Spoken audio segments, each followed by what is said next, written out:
سمجھتے ہیں اور وہ پھر اپنے پیسے اکٹھے کرتا ہے. اب فیصل آباد جیسا شہر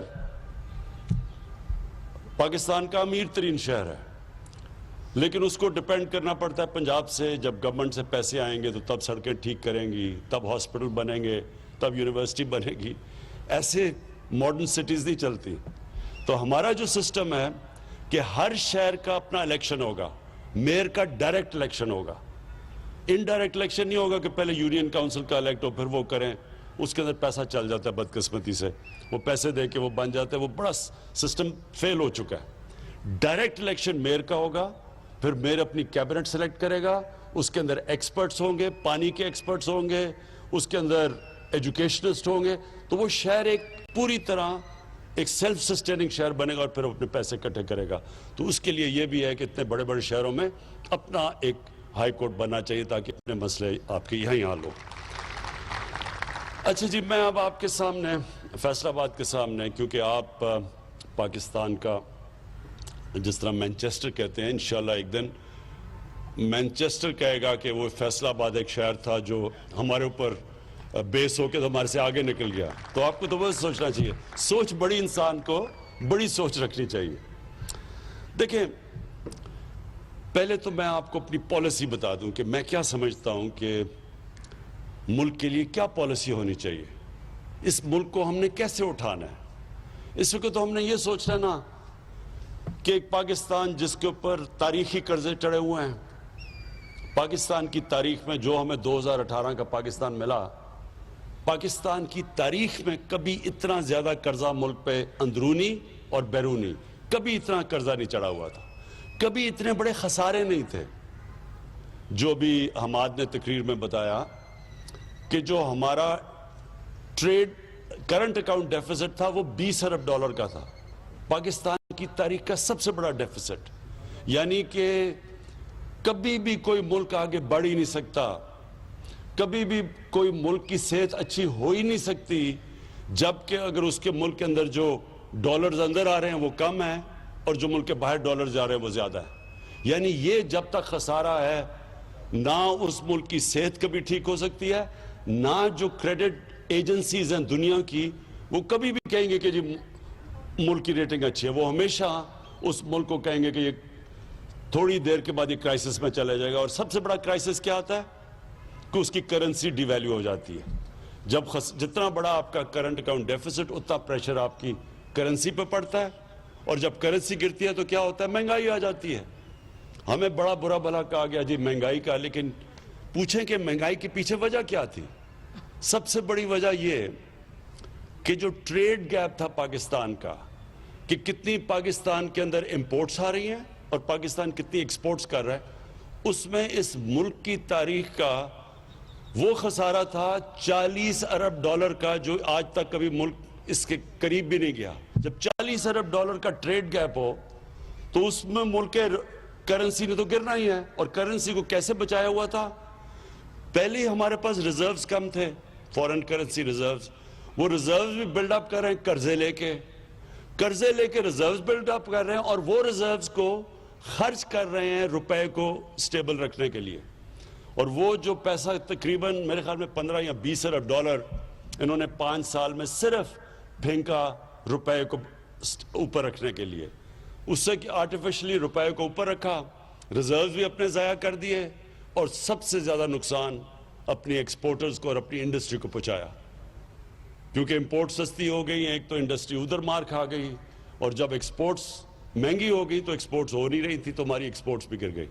تو جو ہمیں پاکستان ملا تھا وہ سب سے مشکل حالات میں, اور یہ بالکل ٹھیک کہہ رہا ہے کہ اسد عمر نے مجھے جب فائنانس منسٹر تھے تو انہوں نے مجھے بتایا کہ ہم لوگوں کو بتا نہیں سکتے کہ ہمارے پاس پیمنٹس دینے کے پیسے نہیں ہیں, کیونکہ اگر لوگوں کو پتا چل جائے گا تو روپے کے اوپر رن ہو جائے گی, یعنی روپے اور گر جائے گا. اس لیے ہم بڑے مشکل وقت سے گزرے تھے, اور ہمارے باہر کے دوستوں نے ہماری اس وقت مدد کی جس کی وجہ سے ہم ڈیفالٹ سے بچ گئے. اور ڈیفالٹ آپ کو پتہ ہے, ڈیفالٹ کا مطلب یہ کہ روپے کے اوپر سیدھا پریشر روپے پہ جانا تھا, ہماری باہر ٹریڈنگ رک جانی تھی, ایکسپورٹس رک جانی تھی, اور روپے نے اور مزید گر جانا تھا.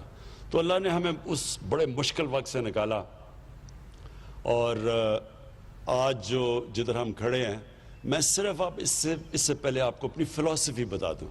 دیکھیں، ہم جب بڑے ہو رہے تھے، اسکولوں میں تھے 60s میں، تو 60s میں پاکستان ایک مثال دیا جا رہا تھا ڈیولپمنٹ ورلڈ کے اندر، کہ ہمارا پاکستان کا ماڈل بتایا جاتا تھا دنیا کو کہ یہ دیکھیں، یہ پاکستان کو دیکھیں یہ کیسے ترقی کر رہا ہے.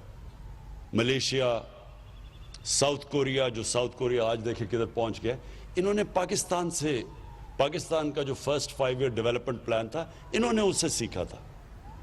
اور پاکستان کی دنیا میں عزت کیوں تھی؟ کیوں دنیا میں جب پاکستان کا پریزیڈنٹ جاتا تھا امریکہ، تو امریکن پریزیڈنٹ ایئرپورٹ پہ اس کو ریسیو کرنے آتا تھا. اور پاکستان کی ایک دنیا کے اندر ایک سٹیچر تھا. اور وہی نہیں، ہمارے ادارے بھی مضبوط تھے، ہماری جو ہاسپٹلز تھے، ہماری یونیورسٹیز تھیں، ان کو ریکگنائز دنیا میں کیا جاتا تھا. اور میرے ساتھ ملیشیا کے شہزادے آ کے HSN میں پڑھتے تھے، مڈل ایسٹ سے لوگ یہاں آیا کرتے تھے. آج جو دبئی لوگ چھٹیاں بنانے جاتے ہیں، دبئی کے جو شیخ تھے وہ کراچی اپنی چھٹیاں بنانے آتے تھے. تو پاکستان کا ایک مقام تھا. ہم کیسے نیچے آئے، یہ بڑی دکھ بھری کہانی ہے. لیکن اس کی ایک بہت بڑی وجہ میں آپ کو بتاتا ہوں کہ ان دنوں میں رائٹ لیفٹ کی پالیٹکس تھی. ان دنوں میں کولڈ وار پیک پہ تھی. پاکستان میں پوری لیفٹسٹ موومنٹ چلی ہوئی تھی، سوشلسٹ موومنٹ. اور جب 1970 کے اندر جب ذوالفقار علی بھٹو جیتے، تو انہوں نے سوشلزم، اسلامک سوشلزم کے نام پہ نیشنلائزیشن شروع کر دی. جب انہوں نے نیشنلائزیشن شروع کی تو اس وقت پاکستان کی انڈسٹری بھی ڈیولپ ہو رہی تھی، ہمارے پرائیویٹ بینکس بھی تھے. یعنی پاکستان ایک بڑی اوپر کی ٹریجیکٹری پہ جا رہا تھا. لیکن کہا یہ جاتا تھا کہ 22 خاندانوں کے اندر ساری پاکستان کی دولت محدود ہو گئی. یہ 22 خاندان کا پورا ایک چلا کہ پاکستان میں تھوڑے سے لوگوں کے پاس پیسہ جمع ہو گیا. ہونا کیا چاہیے تھا؟ دیکھیں، ہمیشہ اپنی زندگی کا تجزیہ انسان کو کرنا چاہیے. کامیاب انسان ہمیشہ اپنی زندگی کو سوچتا ہے کہ میں کیا کر سکتا تھا تو بہتر ہو سکے. کامیاب ادارے بھی یہی کرتے ہیں، سارا وقت اپنی انالیسز کرتے ہیں کہ ہم کیسے اپنے آپ کو بہتر کر سکتے ہیں. جب ماضی کی غلطیوں کو اب مانتے ہیں تو اب اوپر جاتے ہیں. ہم نے کیا غلطی کی؟ ہم نے بجائے اس کے کہ جو اگر پیسہ تھوڑے سے خاندانوں کے پاس چلا گیا تھا تو قانون ایسے لے کے آتے کہ وہ پیسہ نیچے چلا جاتا غریبوں کے اوپر، جو چائنا نے کیا ہے. چائنا نے جیسے جیسے پچھلے 30 سال میں انڈسٹریلائز ہوا اور ان کی دولت بڑھتی گئی، تو انہوں نے وہ پیسہ استعمال کیا لوگوں کو غربت سے نکالنے کے لیے. اور انسانی تاریخ میں کبھی بھی اتنے زیادہ لوگ غربت سے نہیں نکلے 30 سال میں، جو انہوں نے 70 کروڑ لوگوں کو چائنا نے غربت سے نکالا. ویلتھ کریٹ کی، دولت بڑھائی، اس دولت سے انہوں نے لوگوں کو غربت سے نکالا. ہمیں بھی یہی کرنا چاہیے تھا. ہم نے نیشنلائزیشن پہ چلے گئے، ساری ہم نے اپنی انڈسٹریلائزیشن روک دی. اور ایک مائنڈ سیٹ بھی بدل گیا کہ جس طرح ہمارے جو بیوروکریٹس بھی تھے، کئی پولیٹیشنز بھی یہ تھے کہ کوئی اگر زیادہ پیسہ بناتا تھا تو اس کو بری چیز سمجھی جاتی، جرم سمجھا جاتا تھا. کبھی بھی ایک معاشرہ آگے نہیں بڑھ سکتا جب آپ پروفٹ میکنگ کو، منافع کمانے میں اگر آپ اس کو جرم کہہ دیں. کیونکہ کوئی انویسٹ اس لیے تو نہیں کرتا کہ وہ خراج دینے کے لیے انویسٹ تو نہیں کرتا، وہ پیسے بنانے کے لیے کرتا.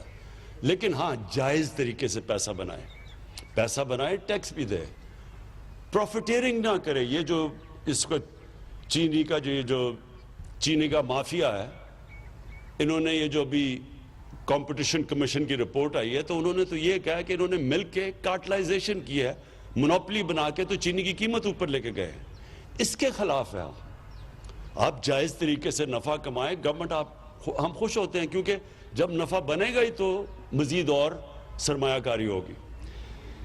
تو جو ہماری اب پالیسی ہے، میں آج آپ کو کہہ دوں کہ ہماری اب پوری کوشش ہے کہ پاکستان انڈسٹریلائزیشن کی طرف چلے، پاکستان اپنی ایکسپورٹس بڑھائے.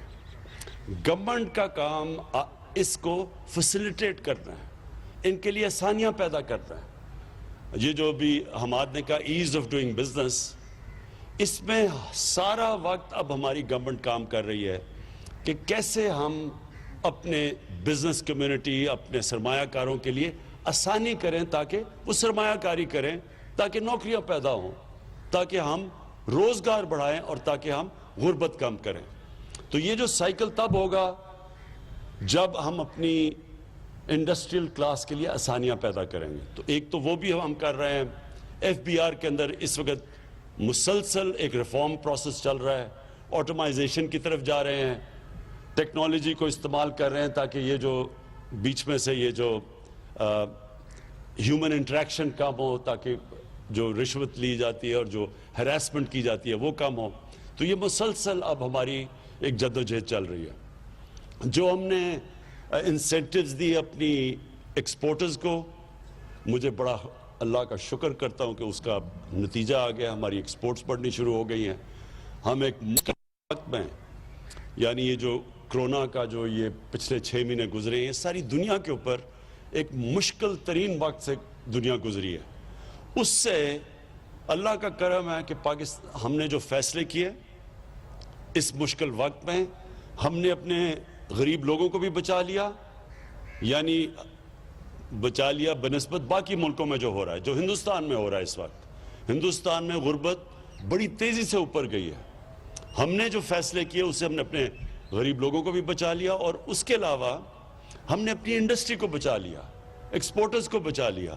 اور یہ ہمارے فیصلے اس لیے بہتر ہو گئے کہ مسلسل ہم نے بیلنس کرنا تھا کہ ایک طرف لوگوں کو کرونا سے بھی بچانا تھا، دوسری طرف اپنے ملک کو بھی بچانا تھا، اپنی معیشت کو بھی بچانا تھا، اپنے انڈسٹری کو بھی بچانا تھا۔